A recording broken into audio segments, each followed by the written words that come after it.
السلام علیکم۔ موت کے 6 مراحل ہوتے ہیں۔ پہلا مرحلہ یوم الموت کہلاتا ہے۔ یہ وہ دن ہے جب انسان کی زندگی کا اختتام ہوتا ہے۔ اس دن اللہ تعالی فرشتوں کو حکم دیتا ہے کہ وہ زمین پر جائیں اور انسان کی روح قبض کریں تاکہ اسے اپنے رب سے ملاقات کے لیے تیار کیا جا سکے۔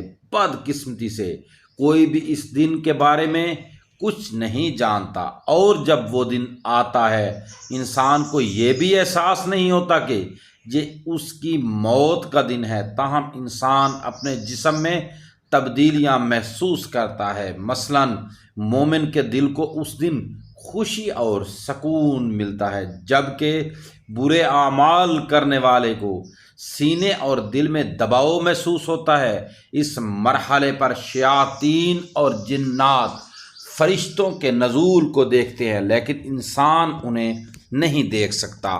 قرآن کریم میں اس مرحلے کا ذکر یوں کیا گیا ہے: اور اس دن سے ڈرو جس دن تم اللہ کی طرف لوٹائے جاؤ گے، پھر ہر جان کو اس کے کیے کا پورا بدلہ دیا جائے گا۔ البقرہ۔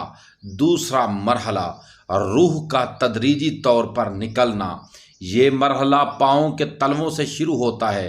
روح آہستہ آہستہ اوپر کی طرف بڑھتی ہے، ٹانگوں، گھٹنوں، پیٹ، ناف اور سینے سے گزرتی ہے، یہاں تک کہ وہ ایک مقام پر پہنچتی ہے جسے ترقی کہا جاتا ہے۔ اس مقام پر انسان تھکن اور چکر محسوس کرتا ہے اور کھڑا ہونے کے قابل نہیں رہتا۔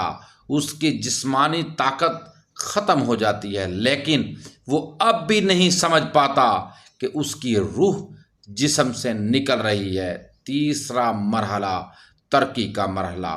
قرآن کریم میں اس کا ذکر یوں آیا ہے: ہرگز نہیں، ہرگز نہیں، جب روح حلق تک پہنچ جائے گی اور کہا جائے گا کون جھاڑ پھونک کرے گا، اور وہ سمجھے گا کہ یہ جدائی کا وقت ہے، اور ایک پنڈلی دوسری پنڈلی سے لپٹ جائے گی۔ القیامہ۔ ترقی حلق کے نیچے کے 2 ہڈیوں کو کہا جاتا ہے جو کندھوں تک پھیلتی ہیں۔ وکیلا مراکین کا مطلب ہے کہ کون روح کو لے کر جائے گا۔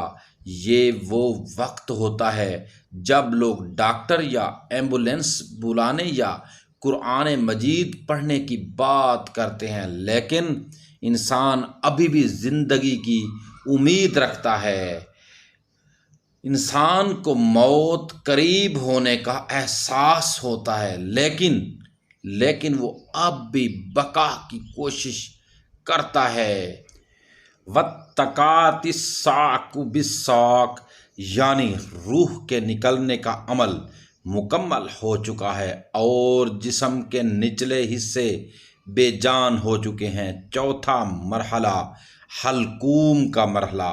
یہ موت کا آخری مرحلہ ہے جو انسان کے لیے انتہائی مشکل ہوتا ہے، کیونکہ اس کے سامنے پردے ہٹ جاتے ہیں اور وہ اپنے ارد گرد موجود فرشتوں کو دیکھتا ہے۔ یہاں سے انسان آخرت کو دیکھنا شروع کرتا ہے۔ ہم نے تمہاری آنکھوں سے پردہ ہٹا دیا، آج تمہاری نظر تیز ہے۔ سورہ کاف۔ قرآن مجید میں اللہ تعالیٰ فرماتا ہے: پھر کیوں نہیں جب روح حلق تک پہنچ جائے اور تم اس وقت کو دیکھ رہے ہو اور ہم تم سے زیادہ قریب ہیں، لیکن تم دیکھ نہیں سکتے۔ سورہ واقعہ۔ یہ وہ وقت ہے جب انسان اللہ کی رحمت یا غضب دیکھتا ہے۔ وہ اپنی زندگی کے اعمال کو اپنی نظروں کے سامنے گزرتا ہوا دیکھتا ہے اور شیطان اسے گمراہ کرنے کی آخری کوشش بھی کرتا ہے۔ قرآن کہتا ہے: اور کہو اے میرے رب، میں شیطان کے وسوسوں سے تیری پناہ مانگتا ہوں اور اس سے بھی کہ وہ میرے پاس آئیں۔ المؤمنون۔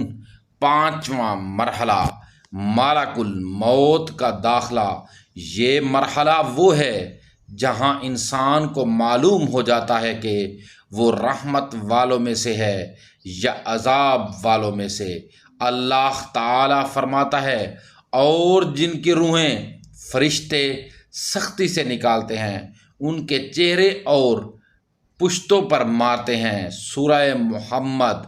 اگر انسان مومن ہے تو اس کی روح نرمی سے نکلتی ہے جیسے پانی کا قطرہ مشکیزے سے نکلتا ہے۔ اللہ تعالیٰ فرماتا ہے اے اطمینان والی روح اپنے رب کی طرف لوٹ، راضی اور مرضی اور میرے بندوں میں شامل ہو جا اور میری جنت میں داخل ہو جا۔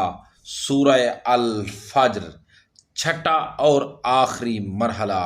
یہ مرحلہ وہ ہے جب انسان کی روح مکمل طور پر جسم سے نکل جاتی ہے۔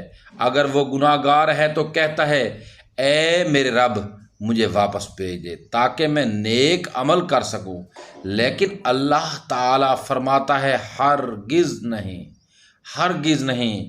یہ صرف ایک بات ہے جو وہ کہہ رہا ہے اور ان کے پیچھے ایک پردہ ہے۔ قیامت کے دن تک سورۃ المومنون اور موت کی سختی حق کے ساتھ آئے گی۔ یہی وہ ہے جس سے تم بھاگتے تھے۔ سورہ کاف۔ یہاں مومن کے لیے جنت کی بشارت ہے جبکہ گناہ گار کے لیے عذاب کی وعید۔ ایک مفسر سے پوچھا گیا کہ لوگ موت سے کیوں ڈرتے ہیں؟ انہوں نے جواب دیا کیونکہ تم نے دنیا کو آباد کیا اور آخرت کو برباد کر دیا۔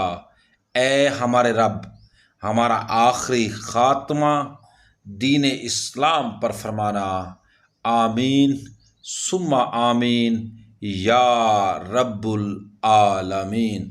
دوستو اگر آپ کو ویڈیو اچھی لگی ویڈیو کو لائک ضرور کر دیں اور چینل کو سبسکرائب ضرور کر دیں، بیل آئیکن نشان کو ہلکا سا پریس کر دیں تاکہ ہماری ہر نئی ویڈیو آنے کا نوٹیفیکیشن آپ تک پہنچے، اور صدقہ جاریہ سمجھ کر ویڈیو کو شیئر ضرور کریں۔ شکریہ۔